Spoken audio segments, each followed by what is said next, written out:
All right, what's up, folks? Professor X here with with Brother Buchanan of Black Nation, and we're gonna discuss in depth Booker T and Naomi, the differences of opinion between them. As you know, Brother Buchanan, Naomi, not, not this past Friday, but last Friday, she lost a match, and all of a sudden on Twitter, everybody hashtag Naomi deserves better, Right. and rightfully so. And but of course, Booker T had some differences of opinion with that, and one of them was, he's saying everybody can go to hell with these hashtags. To to get to the next level, you have to do better. You know, yada yada yada. This and et cetera, et cetera. Everybody has to earn their chance, but we all know everything is political because despite the fact that he comes from a different era, it's political now as it was back then. He said, th- there's a buddy system, but of course he had a buddy system, and as you know, Vincent McMahon's son-in-law had a buddy system. He had a four-man buddy system. They were called the Click, as you remember. So see, it's different. It's different of everybody, but I say Naomi deserves a lot better. She has, she's talented, and even Booker T admitted saying, she was she's the most talented athlete in the locker room. You know, so yeah, here does have the article up. He says they can go to hell with all these hashtags. As far as I'm concerned, nobody deserves it. Nobody deserves a chance. All right. First and foremost, you have to earn your chance and your spot on the roster. This is not some movement to just pull somebody up just because. I hate to sit here and say this and talk this way because I like Naomi. But as far as the business goes, you get it on your merit alone. That's it. It's no buddy system. Of course, I disagree with that. And of course, I know somebody is going to hear me and say, well, such and such and that, why they are doing it. Yes, that may be true, but life is not fair. Sometimes you have to make your own breaks. Sometimes you have to go out there and rise to the occasion when no one else thought you could. It may not happen overnight. No one expected me, including myself, to become six-time world champion. Now, he became a world champion technically because of Vince Russo's politics back then in WCW. See, and Vince Russo, who came from WWE, who was a producer and writer of most of the Attitude Era, of course, like I said, see, everybody has to have help and have their foot in the door. And see, in reality, it's not earning your spot or your own merit. It's not what you know, it's who you know. And that's what I said in my video. Hey, so what are your thoughts? Yeah. So first Malik X, thank you for having me on the stream. No problem. I saw your post and I saw your video, which a lot of it I agree with. On with your Thanks. Twitter and the video, and you could have looked at my tweet and said, "Who is this guy? Go away!" But you accepted, and I do appreciate that first and foremost. You're welcome. Yeah. So when it comes to, and here there's some specifics with this, when it comes to Naomi and the hashtag, I do agree in general Naomi deserves better. And when it comes to what Booker T was saying, especially with his the way he said it, as if somebody who is a black female would just get an equal shot as a white female, that's the aspect I disagree with. But there are some other things, which is why I wanted to have this discussion, because there was one thing that I really did agree with Booker, and I know we all understand this, but he did say life isn't fair.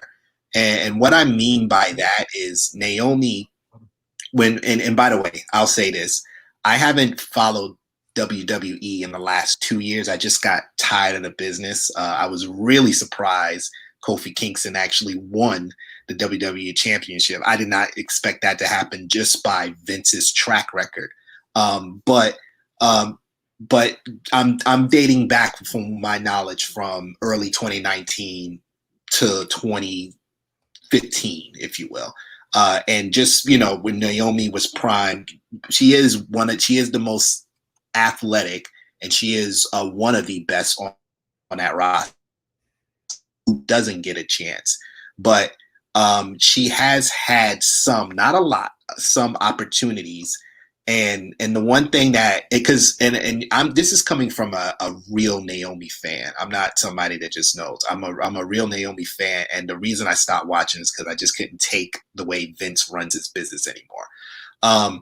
But I remember when she got that SmackDown opportunity against Alexa Bliss, and they were pushing her to get the championship, and then she got it. Now she got it during the I want to say it was the Elimination Chamber, which I felt like, why didn't they just wait to WrestleMania to give her the title? But she got it then, and and that was her moment. But then she got injured, and I think it took the push away from her.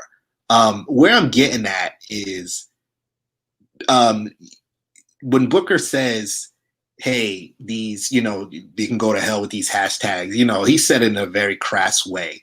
But what I kind of gather, and I'm not really trying to speak for him, but what I kind of gather is you can't expect hashtags to always get you that opportunity. And like I say, he said it in that harsh way, but I kind of felt like, with him saying, in which he was really absent-minded and saying, you got to, nobody, you got to make your way in this business, because you're absolutely right. We have all these people that get their push. This is a scripted company. Nobody makes it just by pure talent. They make it because Vince and the writers, or more Vince, if anybody, wants you to be that guy. And we saw how he pushed Roman Reigns. We see how he pushed Charlotte. Although talented, is the cancer of the women's division, because it's like everything runs through her. But Naomi, if there's a little of, hey, you got to turn this on yourself, Naomi. My thing is, like, what did Naomi do to get the fans to really support her? Because she's talented, we get that, and she can get pushed. But if she got pushed with all the talent, who's to say the fans would like her? She could be like Roman Reigns, where you're just pushing them, prior Roman Reigns, where you're just pushing them, and nobody likes that you're pushing this person. And so, and my thing was, okay, I get it, Booker, what he said, it wasn't fully thought out. But the thing is, Naomi, I felt like, even as a Naomi fan, she never really was able to get all the fans to really support her. Like, she didn't, like Becky Lynch. There was a time after Becky Lynch won the SmackDown Championship, and she had a boring title feud with Alexa Bliss, and then she lost it. And then she went years without really a title shot or the opportunity to get it back. And that was like the sympathy time. But there were a lot of people that like Becky from there. Unfortunately, Naomi hasn't had that same connection with the fans. Now, you can go to some big cities, like you can go to the Houstons and the Atlantas and the New Yorks and the LAs and the Chicagos, and Naomi will get a good pop. But nationally, and I think I can contribute it to, there are just people with certain prejudice that's just not going to like a black female, to be fair. But the reality is, in that type of business, not everybody is attracted to Naomi's gimmick. And I sometimes feel like, okay, when we push that out there, and Naomi deserves better, yes, she does, but it doesn't necessarily mean once she gets that push, she'll be accepted. And that was just my biggest thing. That I don't want to keep talking on forever about that, but that was my biggest thing with the Naomi. I'm not trying to exonerate Booker T. I don't think he should get too harsh of a treatment for his stance. But if anything, because of his absent-mindedness of acting like race isn't an issue when it comes to Naomi or any black athlete, black wrestler in that company. That's true, and I welcome you. I'll keep talking, and you made some good points, valid points. Now, the points I'm looking at is, okay, going back to politics, and we'll get into race, into the race issue of it. And this is a racist company, and I've said this many times. But you said Charlotte and Roman Reigns.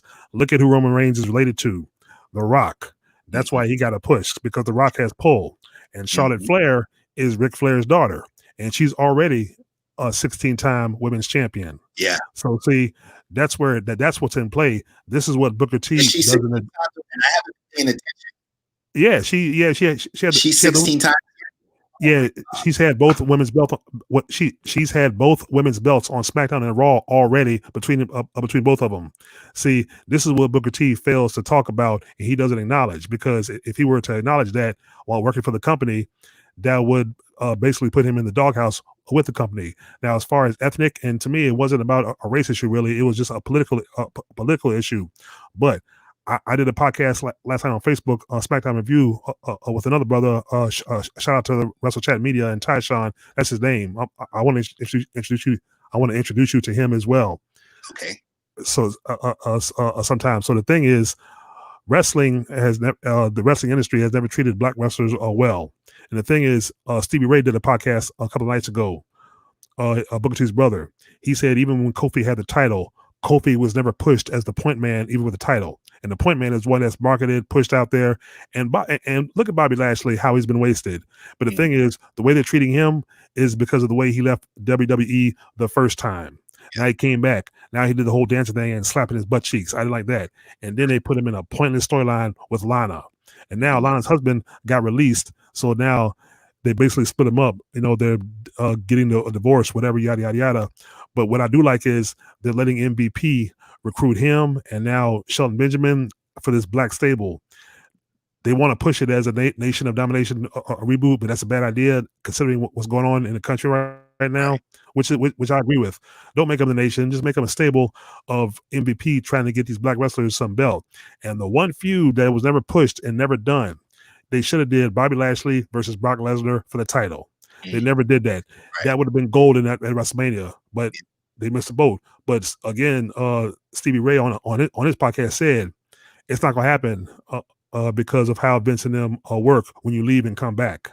Right. So, you know, it is what it is. But getting back to Booker T and Naomi responded about, okay, no, she appreciates, the constructive criticism, but she put up a picture gif of Jim Carrey doing something, so I don't think she agreed with it all the way. She didn't like it.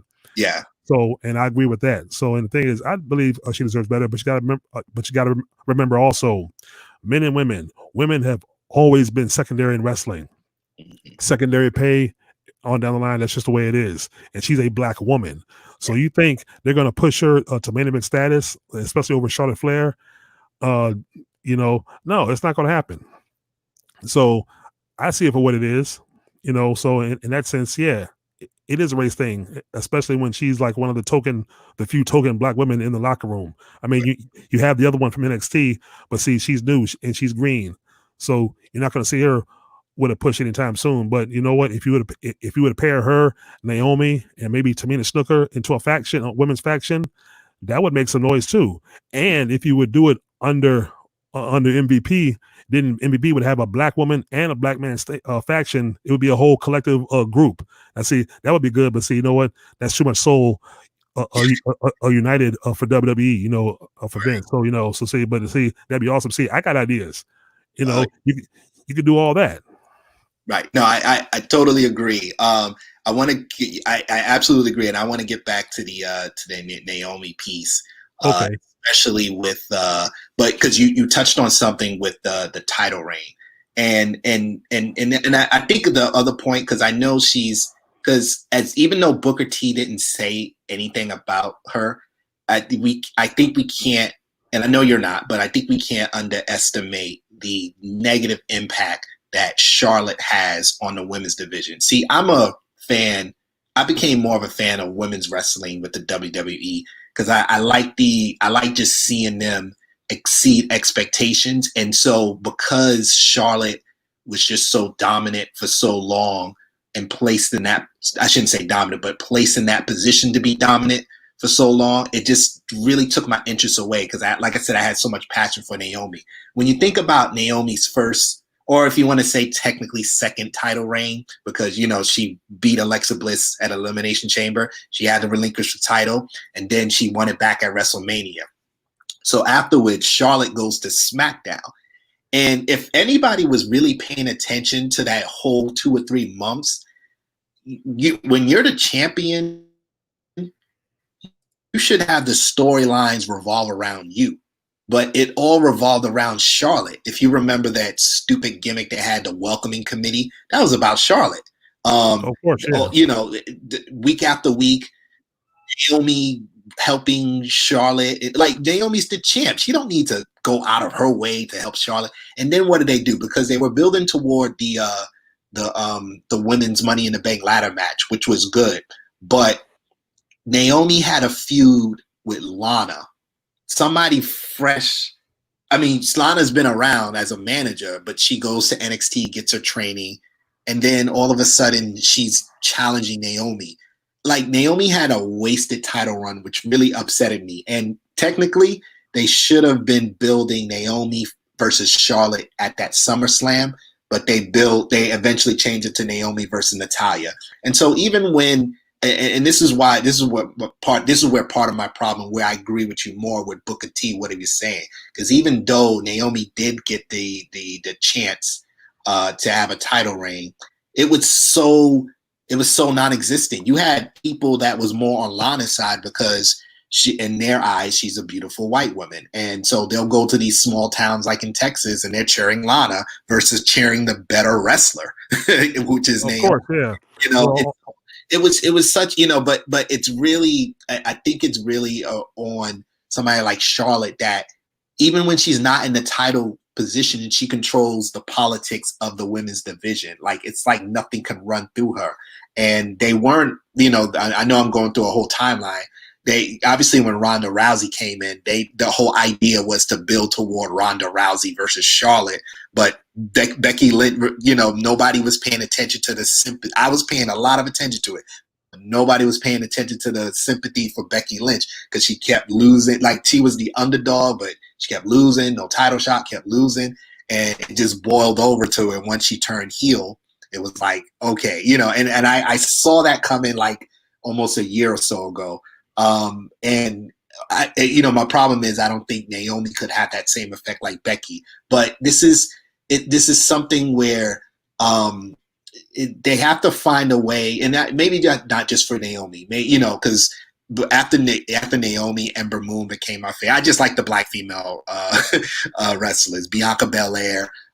Maybe not Alicia Fox so much, but you know, she had her time way before, to be honest. But it's just for the women in the WWE, it's like Charlotte is the bar. Charlotte is the standard. And I know Sasha lately has been calling herself the standard, but it starts with Charlotte and everything works off of her or around her. But that's what gives her the opportunity to get her rush to be a 16-time champion like her father. I tell you what, and this is going to sound harsh, the faster that guy, Ric Flair, passes on, it actually may even be better because he won't have that pull on the WWE women's division. I did a whole article. It was more about why I thought at the time Kofi Kingston wouldn't win the WWE championship, because I just kind of saw Vince would never have that title on a black man. And people like to argue, well, The Rock would. Well, if you want to be technical, The Rock was biracial. The Rock got his promotional push by being in the Nation of Domination. But before that, he was getting this push for his Samoa features under the moniker Rocky Maivia.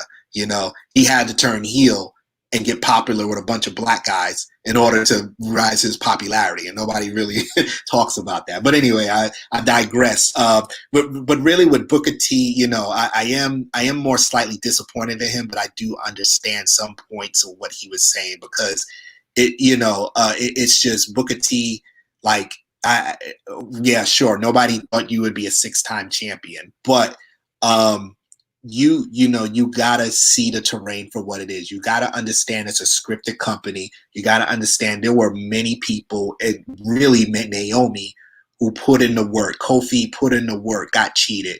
R-Truth's been around forever. Only probably got one title shot against John Cena, maybe 2. Who knows?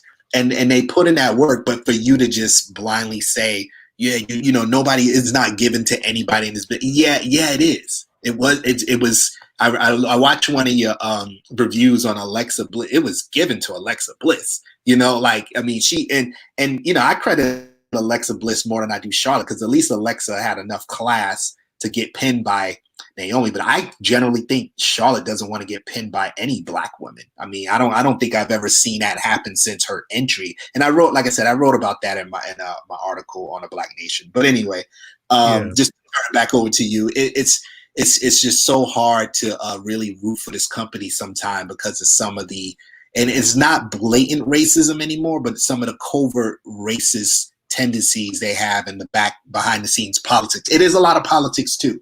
It's kind of like Vince doesn't think you have the it factor, but there's gotta grab that brass ring, as he called it. Grab the brass ring, yeah. Like, but you know, there are people that are out there. There are people that get over, and it's just kind of like he just ignores it. Kofi should have been a champion in 2009. I'm glad he was a champion 10 years later, but he was over in 2009. He should have been allowed to beat Randy Orton.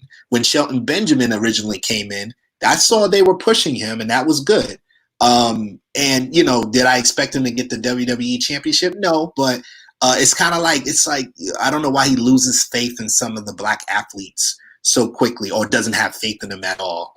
Except the only favorable treatment I saw was to the New Day, and that's because the New Day kept his company afloat 2015 and 2016, if you ask me, with the merchandise sale and the popularity that they had. Well, of course, and to me, the New Day, were three of the biggest coons that Vince created. And the thing is, I don't know if you know the story, Vince had a fight with Kofi on the plane. And because I think Vince said some racist to him, and he punched him out. And I think that's where the concept of the New Day came in.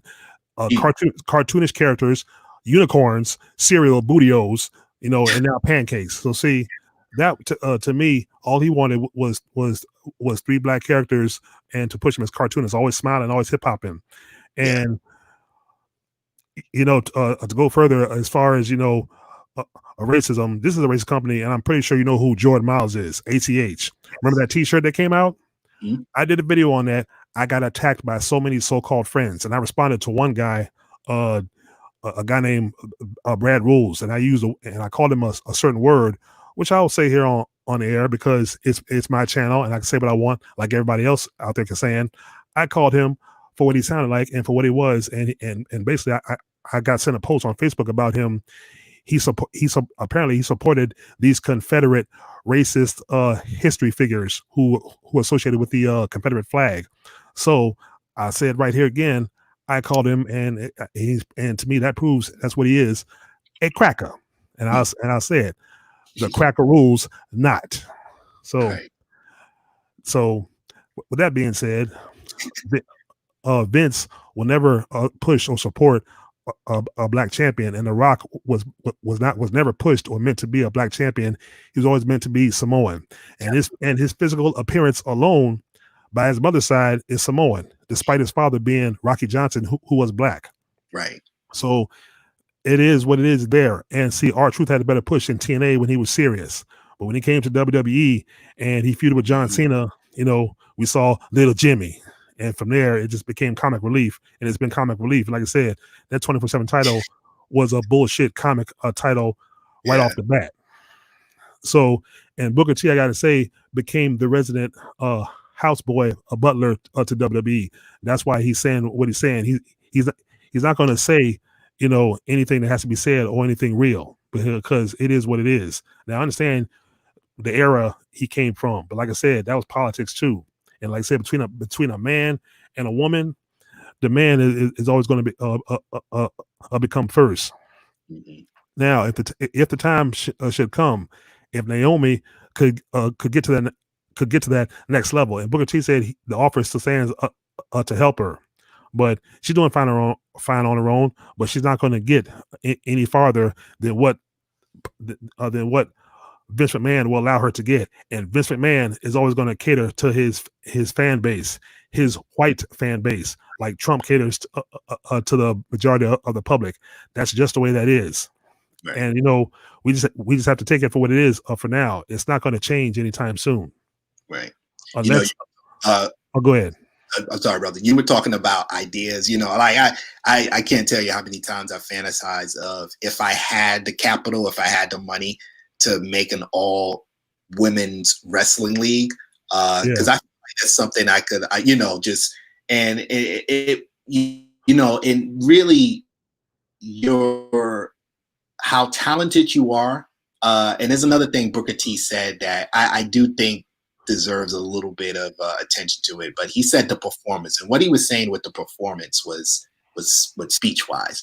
But if I had my own company, your talent, what you can do in the ring, how well you work with others in the ring, and your ingenuity with moves and things like that. As then secondly, not too distant second, but secondly, can you sell your story on the microphone?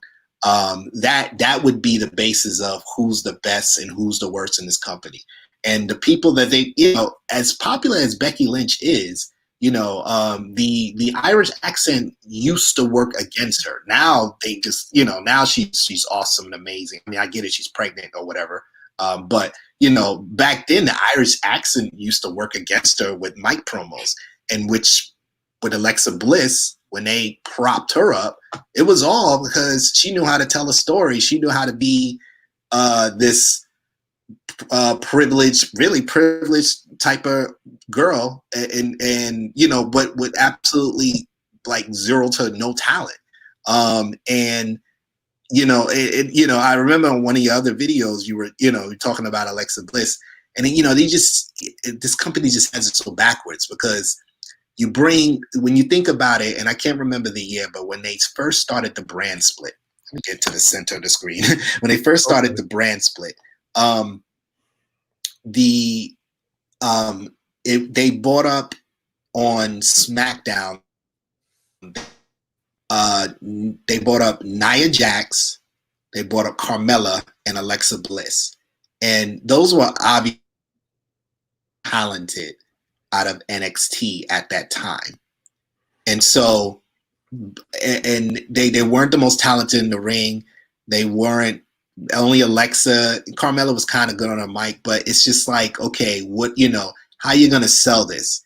And this company just focused so much on week after week. We'll have a lame old match. We'll try to tell a story on a mic, but the payoff is when you do a pay-per-view. And you just had so many females that were in the ring at that pay-per-view that just sucked. I'm sorry, Natalya. I don't know if she's still wrestling anymore. I think she is, but yeah, she wrestles. Yeah, only every now and then. Halfway decent she's a long time wrestler, veteran, but didn't deserve to be in some of these main event championship matches. When you get to Naomi, she's a great athletic person. She's a good wrestler with wrestling moves. However, when you talk about the performance, hey brother, I hate to say your image is freezing, and I guess your audio is cutting. Oh, we lost him. Okay. Well, folks, you got the gist of what we're talking about, so I'm gonna end it here. Thanks for watching. I want to say a shout out to the chat. Fortune 4 Shooters, Eric Melendez Battle, Omega Magic, Ty Sean at Wrestle Chat Media. Also, special shout out, 8-Track Brown at the PW Hustle, Billy Ray Valentine, and Professor Chabelo Bella Cruz. And we'll see y'all next time. Peace.